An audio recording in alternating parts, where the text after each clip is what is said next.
I think there's only one thing I've ever worked on which has been as well beloved and well trod by other analysts as this, and that would be A New Hope. Little nervous. Little nervous. Gonna be honest.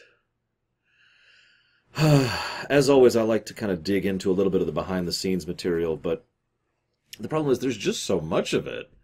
There is so much behind-the-scenes material for TOS. I literally just have this book in my lap ready to go to reference because, I mean, I've already read through this, obviously, but just to give you an idea, hang on, let me show you this. Let me show you this. So, there we go. This may not look like a lot, but these 24 pages here of this size of a book, that is all behind-the-scenes material just for TOS as a series, never mind individual episodes or concepts or shows or whatever. Yeah. But I do want to cover at least some of it because, well, because I'm kind of a television geek and because I find the whole thing historically fascinating. So please forgive me as I cover ground that anybody who's watching this has probably already heard before. Back in the 60s and 50s and 70s, the so-called golden age of television, there was a problem. And that problem was the exact same problem we have nowadays. Most people, with regards to what I call the money people, aka the people who actually make decisions when it comes to large-scale corporations, they wanted to play things safe. And I'm sure that sounds familiar to you if you've ever looked into any book, movie, game, or show, or play, or music, ever. Playing it safe is pretty much the normal operating procedure, especially when it comes to investors, because they want a return on investment. They don't want a risk. Now, that kind of does make sense from a financial perspective, but even from a financial perspective, what you are doing if you maintain such a thing is you are ensuring a form of stagnation, because at some point or another, people are going to get tired of it. And the longer it goes on, the more groups of people will eventually hit their tolerance limit and get tired of it, and the figures will start to drop, and safe will stop becoming safe. And anybody who's followed fiction for the last 30-plus years can probably tell you that these kind of come and go in waves. You know, I'm so into this. No, it's dying out, it's dying out, it's dying out. Hey, nobody's done this in a while. Now that it's not safe and it's a super risk, someone takes a risk, and that's amazing, and then everyone copies it, and it just kind of goes around in circles. Back in the day, in TV, there were three major types of shows. You had westerns, you had cop shows, cop dramas, and you had humor, comedy shows. Those were safe. Anybody who's watching this who is even remotely familiar with Star Trek can probably name at least one show of the type of things I just mentioned that most of the people involved in Star Trek actually has worked on prior to working on Star Trek. Now, that's the first thing I want to draw your attention to that interests me from a historical perspective. Very few, very, very few of the people who worked on Star Trek were noobs. They were not new, they were not fresh, they were well-experienced people who had already been a part of the television cycle several times, either as writers, or actors, or producers, or directors, or whatever. We actually had a talented crew going into TOS, and that's the point one on the luck meter. I'm going to be making this point throughout this video, but my overall point is that TOS and Star Trek as a whole got really, really lucky. And if I might be so bold, so did we, because we got Star Trek out of it. So, in my opinion, the first real crack in that safety was by Rod Serling. Now, Rod Serling, he wanted to do tales that I'm sure Huthor would enjoy, because it was all about trying to get across a message or an idea. And network executives and television in general was very, very restrictive on that. No. There was actually a huge amount of restriction on what you could do with regards to television back then. You think it's bad now. So Serling decided to get clever. He decided to go ahead and be like, oh yeah, no, I'm not talking about real-life prime ministers or real-life presidents or real-life war. It's fiction. It's science fiction. It's fantasy and aliens. Nowadays, looking back, most of the allegories they make are extremely overt, to the point of almost being completely on the nose. But that was what was kind of the unusual? I don't know what to call that. Like, even that was almost going too not far enough in order to make the point. And, I mean, it's worth noting that quite a few of the really good Twilight Zone episodes, in my opinion, are extremely relevant and good to watch now. Never mind 40 years ago. But Rod Serling kind of put that first crack. And I want to mention 3 other people here. Leslie Stevens, Joseph Stefano, and Gene Roddenberry. Now, hear me out here. The big one there is Stefano, really. See, Serling wanted to tell tales and get across themes and ideas and concepts through the lens of science fiction. Stefano kind of was doing the inverse of that. He was wanting to do things that, in order to help kind of push the idea along, he was doing it with science fiction, but he never wanted the focus to be on the science fiction. Whereas Serling kind of wanted the focus to be on the science fiction in order to coat the actual message. I know that sounds weird to express that, but let me just quote him word for word. From Joseph Stefano directly here. My approach was to do drama and gothic horror with some kind of science fiction element because I was not a science fiction fan. There wasn't much science fiction I had seen or read that I liked very much, and in a way I was creating in a different form. If you look at my science fiction as opposed to what other writers did on the show, you'll see the difference.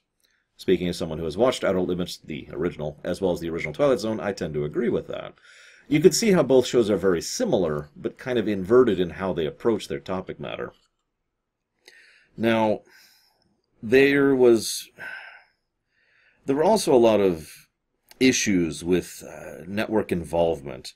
To use a direct quote here, this is from Jerry Soule.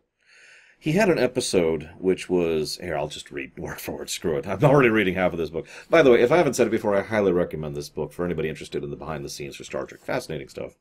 It's pretty much my go-to as far as behind-the-scenes material. Unfortunately, it only really covers partway through DS9, so this is really TNG and TOS. But anywho, the thing I disliked about it was you had to see the Monster of the Week right away. Now, what he is referring to is this is something that was mandated by network executives. My feeling was that they should have some shows, where you never knew who the monster was or where it was until the very end. They didn't show the murderer in a crime story right off the bat. You have to figure out who it was, and that's half the fun. And then, I'm going to cut off here, but he references The Yellow Sand, which is a specific episode that he was working on. So, what we have is the beginnings of an understanding that you can do shows with a science fiction element that are actually good, as both Outer Limits and Twilight Zone were wildly popular for the time. But also, even in that, they were still being dragged down by near constant network interference. In fact, one of the biggest ones, this is hysterical, the Outer Limits was going to be shoved into Saturday nights, pushing it directly up against the Jackie Gleason show. Now, if you don't understand what that means, they would be killing the show, is what that means. They were trying to torpedo it. I don't know why. Stefano contested that, and there was a lot of issues, and Soule had some issues with that, and just... I'm going to summarize a little bit. Like I said, I'm trying not to just read straight from the book here, but the long and the short of it is that kind of led to some very significant problems. But more importantly, from my perspective, and the perspective of the video I'm doing right now, because I'm not doing a deep dive. Deep dive is 15 levels deeper than I ever go on my videos. I call myself an analyst, but I'm like a tier 3 analyst, not a tier 17 analyst. The relevant point here is that what happened was you had these... There was still opposition, and most people didn't even understand the nature of how successful this kind of format was at the time. They were still trying to push it down. They were still trying to normalize it and push it back into that safe category. This opposition is, again, normal for anybody who's ever studied books or games or movies or music or plays or anything else whatsoever. This is just how it is, and how it has been since these mediums have existed. I mean, look in the making of plays from centuries ago, and you will see these exact same cycles repeated there. Anywho, this led to The Green Hand. This was going to be Theodore Sturgeon, Richard Matheson, George Clayton Johnson, and Jerry Soule. They got together and they're like, look, let's push some science fiction and fantasy shows. So they pushed quite a few. None of them were bought. Now, this is actually really strange, but I'm mentioning this for a reason. I swear I'm building up to something here. They pitched all of these show ideas, and quite a few of these would actually eventually become shows, including The $6 Million Man and the Quester tapes, which would come out later as well. But at the time, all of the things that the Green Hand put out, none of them nobody bit on any of it. None of the shows that were pitched were taken. I want to mention that from interviews, the people who were taking the pitches, taking the pitch meetings, actually liked the shows, but they still didn't bite on them. The reason I consider this so important is to get to luck point number 2 for Star Trek. People had already been laying sand down on the ground in order to help firm it up for when we could actually put some brick on there, for we could firm it up so we could actually build something on top of that. Because this is a swamp. And the fortress sank into the swamp. I'm just going to make a reference here. We're moving. But the way I've always mentally pictured this is you need the very beginnings of something to have the outer edges of something that can allow for something to be put on top of that, for something to put on top of that, for you to build something, right? It's a slow process, and discussing the Disney Renaissance, which I did last year, is an excellent example of what I'm talking about. You know, the Little Mermaid it wasn't just someone like, ha, let's do this. There were several layers before that. And this is my point. Between Twilight Zone, Outer Limits, several other shows, which I haven't mentioned here, and of course The Green Hand, sand and maybe a few rocks and pebbles had been laid down on the swamp so that someone could come by and build on it. Now, this then leads us, of course, to Roddenberry. Now, I've mentioned before, Roddenberry was well involved with quite a few aspects of television before. He did stuff on Dr. Kildare, Naked City, Mr. District Eternity, and Highway Patrol. Also, Have Gun Will Travel. Sounds like one of the 3 categories from earlier, doesn't it? But he got involved in this stuff, and he worked with a lot of the people who would end up being on the show, including DeForest Kelley, and, of course, Nimoy. And as he was pushing through this stuff, he really wanted to do something. He really wanted to do this. If I could just quote him word for word, if I might be so bold. Writing for television audience does the same thing as the great sculptors and painters and composers also do. What you do is to say to the world, hey, these are things as I see it. These are my comments. This is how I see the world. And you do this with utter selfishness, which is what an artist should always do. All artists should be selfish and say, this is the way I see it, and under the voice should say, screw you, if you want yours, you can do it too. No comment. Make of that quote what you want. But I mention that because it helps to emphasize the mentality Roddenberry had when he was making Star Trek. He really wanted to do this. And I have flung a lot of dirt at Roddenberry, and I don't apologize for that. But I will always give him that bit of credit. This is my opinion here. The man really did give a damn about Star Trek. From the very beginning. From before it was even called Star Trek. And he really wanted to push this out. Again, this book is filled with interviews of him about how he came into the old Amazing and Astounding magazines where they used to have science fiction tales in them. And, and this is from when he was 11.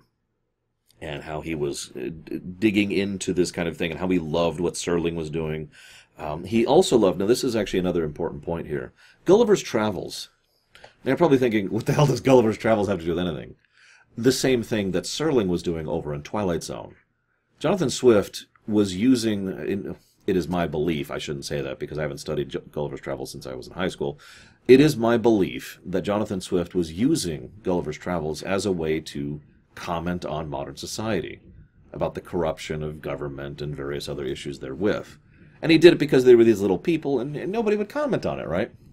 So, again, to use a direct quote from Roddenberry here, it seemed to me that perhaps if I wanted to talk about sex, religion, politics, and make some comments about Vietnam, remember that was still a fairly modern and relevant issue, that if I had similar situations involving these subjects happening on other planets to little green people, indeed, it might get by. And it did. So, we could see how, again, Roddenberry was building on the sand and building blocks that other people had laid down in order to make this happen. This then led to something amusing. In 1963, he put together his initial thoughts for the series. He was working on The Lieutenant at the time. Now, the reason I find this interesting is the woman he reached out to in order to get her thoughts on it was Dorothy Fontana, his secretary at the time. I sure hope at least some of you know who D.C. Fontana is.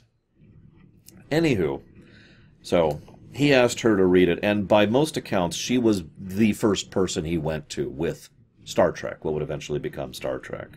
And it's like, okay, how do we do this? What do we do this? According to her, she had one question: who's going to play Mr. Spock? And he, of course, had already worked with Leonard Nimoy, and so had she. So that was their first pick for this, and it's ironic for reasons we'll get into in a minute. So they jotted it down, and I'm just going to fast forward through this. They started working on The Cage, and we'll talk a little bit more about The Cage later when we actually cover it, because for the record, that will be the first episode we're covering. But the problem was they were having severe issues actually dealing with it. So one of the biggest things that Roddenberry pushed into his show was the concept of parallel worlds.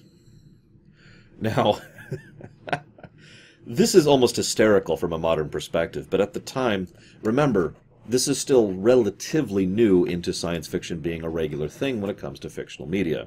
And there was constant pushback and constant influence and constant messing with everything, right? As I've already demonstrated. So the parallel worlds idea accomplished two things. Number one, it ensured that they could use sets that already existed, practical sets and practical... It's the same general thing that they use the holodeck for that I've already talked about over in TNG.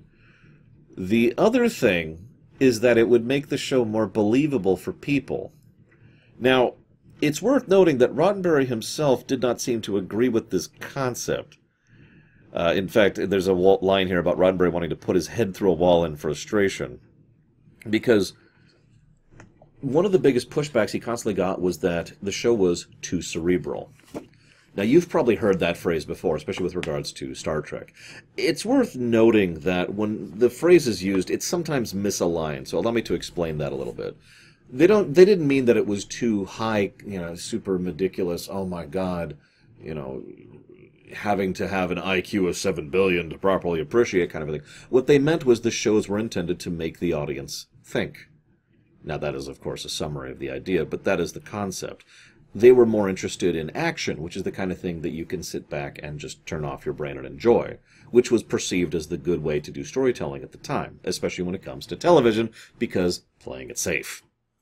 So, one of the biggest points, there were two, about the whole too cerebral thing, it was believed that audiences, I can't even believe this, it was believed that audiences couldn't actually understand the concept of other worlds and extraterrestrials. Right. This became a huge sticking point. So they went together to make The Cage. They pitched The Cage. And something incredibly weird happened. This is luck point number 3 if you're paying attention. They said no, but try again. Now, that is honestly unusual. I can't even think of another show that had that kind of a shot, especially at this point in history when it came to television. The fact that they said no, but we'll give you another shot at it, is absolutely insane. And to be honest, I'm not even 100% sure why they did that. Because it's just... Why? Now, it's also worth noting that the network executives did push them to make the most difficult version of the pilot that they possibly could, which ended up being The Cage. To use a direct quote here... there were 4 types of shows they could do. Gunsmoke, Wagon Train, and 2 Outer Planet type shows. They picked the Outer Planet type show because they said it would be the hardest to do, and therefore kind of show what they could actually accomplish. So they sat down, they did it, and they got Jeffrey Hunter. Talk about him in a second. And Jeffrey Hunter, pushed it forth, and in my opinion did a good job of Pike, although we'll talk about that next week when we cover The Cage. They got Majel Barrett involved, they got Nimoy involved, all sorts of people. And they're like, all right, we got this. Let's do it. So, no? Now, here it is. This is just hysterical. They wanted to axe Spock. They wanted, when they were said, okay, go ahead and bring it back, but get rid of Spock. Now,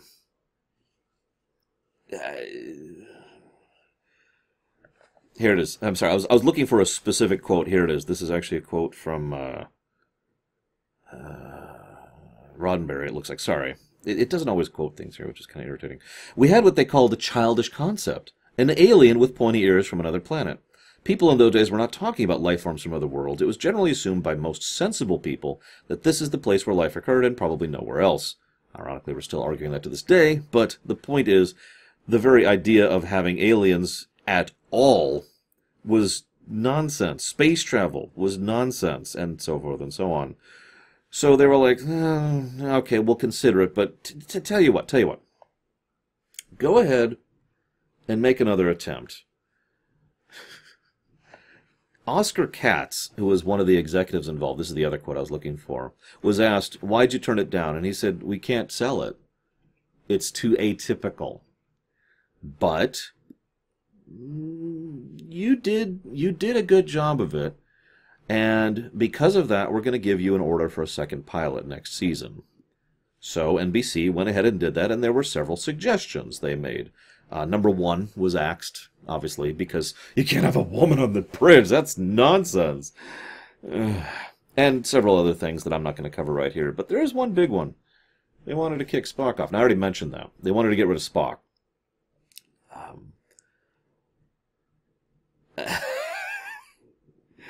This is actually interesting. Roddenberry really dug his heels in on this one.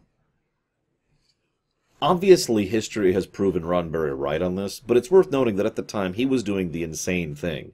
He was actually working very hard to ensure that his show would not go live. He had already failed to make his first pitch, and he was being given an unheard of second pitch, and he was fighting with the executives about their mandates for that second pitch. Think about that for a second. Consider that praise or insanity or whatever you want to call it, but that is some gumption. Eventually, they did decide to go ahead and keep Spock in, and I quote, in the background. Either way, they got together for Where No Man Has Gone Before. Jeffrey Hunter bowed out, which is actually kind of unfortunate. To my knowledge, we don't know the specific reason why. There's actually several quotes here. One is from Oscar Katz, that's the aforementioned executive. One is from Roddenberry. Both of them said the same thing. Either Hunter or his wife, and they're not sure which, decided they didn't like the show and didn't want to do science fiction in general. So they axed the idea. To this day, we don't actually know the specifics, and we probably never will. But instead, they decided to get someone else. Now, this is also kind of interesting, and probably luck point number 4 at this point. So there's this Canadian guy who walks up going, hey, and they decided to go ahead and try and cast him in the maid lead. He had already been in The World of Susie Wong, A Shot in the Dark, Brothers Karamazov, Twilight Zone, Outer Limits, For the People, Alexander. Yes, I'm of course referring to William Shatner. Now, this is going to sound strange, because at the time, Shatner was expensive. Remember, almost everyone involved in the original series were not new. They were not fresh actors who could be paid less, or fresh directors or fresh writers who didn't have experience. This was mostly a well-honed team, and most of the people already knew their craft. Now, we can make fun of Shatner's acting talents both up and down, but the fact of the matter was he was a successful actor at the time, and he commanded quite a salary. And in fact, that's actually a comment in here, is the fact that he's going to be expensive, but he was considering saying no except for one thing: the second pilot. According to Shatner, the peculiar circumstance of having a first pilot and a second pilot is what made him decide to go ahead and go for it. Once again, we can see how the building blocks just kind of start building up more and more in order to allow for the creation of this show. This then led to a whole bunch of concepts. If you ever wondered why Where No Man Has Gone Before is so much more action-y than than The Cage or even other episodes of TOS in general, it was because they wanted to fulfill that action mandate. It was one of the things that NBC was really pushing for. One way or another, they finally pushed it out. Goldstone, who was directing it, was involved, and the second pilot had some great concepts, and blah, blah, blah, blah, blah. I could go over some of the specifics here, but the long and the short of it is and God, there's just page and page and page and page of this. It's just, like I said, there's so much information here. But the key part here is Where No Man Has Gone Before was sufficiently successful in both testing and screening that they were like, okay, we'll greenlight you a bit. And that's the exact moment they decided to pounce and really start push the envelope. That's when they got Uhura on the bridge. That's when they got a Russian on the bridge. I'll remind you of when this was happening. This is the kind of stuff, this is when they were really pushing for those things to be a thing. Granted, with the advantage of hindsight, Uhura is not exactly a fantastic role, and of course, Chekhov wouldn't even join the show for several episodes. But this is when, from a development perspective, they were like, all right, let's push the boundaries, let's push the limits. As we will talk about in the future, it is also very likely that this pushing of limits was a contributory factor to why the show was eventually axed after during Season 2's production. Which, if you're not paying attention, 2 seasons of a show was really unusual back then. Even a show that was just considered, like, average, that was within the safe zone, had a minimum of 4 seasons. So TOS getting only 3, and we'll talk about the 3rd season when we get there, was pretty unusual and said a lot for how much was going on behind the scenes trying to bring this show down. All of this leads to the miracle, Star Trek. A lighthearted show about life in space. Now, I love Star Trek. That's probably obvious. But having given some of a behind-the-scenes perspective, if you'll forgive me, and if you're still watching this video for whatever reason, I'd like to give a bit of a personal perspective, as I am wont to do. I was first introduced to Star Trek in general with an episode from TOS called Spectre of the Gun. I've actually pretty sure I've referenced this before somewhere. It scared the crap out of me. Because the first thing I saw was these weird aliens showing up and they're shooting people, and I was just like, what the heck is going on? And so when Encounter at Farpoint came around and Mum was really excited to see it, I was just kind of like, okay, I'll watch it because now I can spend time with my mother that way. Because I didn't get a lot of time with my mom because she worked a lot. Probably sounds familiar. Anyways. But this then led to me pushing away from TOS for quite some time. I'm trying to think of the exact year. I could probably pinpoint it if you give me a second to think on it. It would have been about 90 or 91-ish. It was, TNG had already kind of been doing its thing, and I was already way into TNG and very much enjoying it. And obviously the movies, which by this point had, I'd already been exposed to. So Mom just was like, you know what? I really want to do a marathon watch of, no, it wouldn't have been 91, would it? I just realized the exact... Hang on, I can figure out the exact year. Give me a second. Give me 1 second. You can tell I prep for these so much. Star Trek 25th Anniversary. That's what it was. No, not the game. The concept. Something other than the game. Oh, come on! Well, whatever. It was 92. The game came out in 92, which means the 21st anniversary is probably 92, so that's when we were doing it. Some of you may or may not remember this. They did a whole lead-up thing helping to advertise for Undiscovered Country, which I was extremely excited for at that point in time. And they had this lead-up to that, which I actually still have the VHS tapes to this day of the top 10 TOS episodes leading up to that. Anybody remember that? I'm actually curious if anyone remembers that event. And they would cut back and forth to some behind-the-scenes things with Shatner and with Kelly, and they would have some, Nicholas Meyer would show up for some discussions and blah, blah, blah. And it was just this whole celebration special that was on TV. And like I said, we recorded because we had the great luxury of having a VCR at the time. God, it's really raining. Apologies for the noise. So as we're going through this, I started watching the TOS episodes. And the first one was Balance of Terror.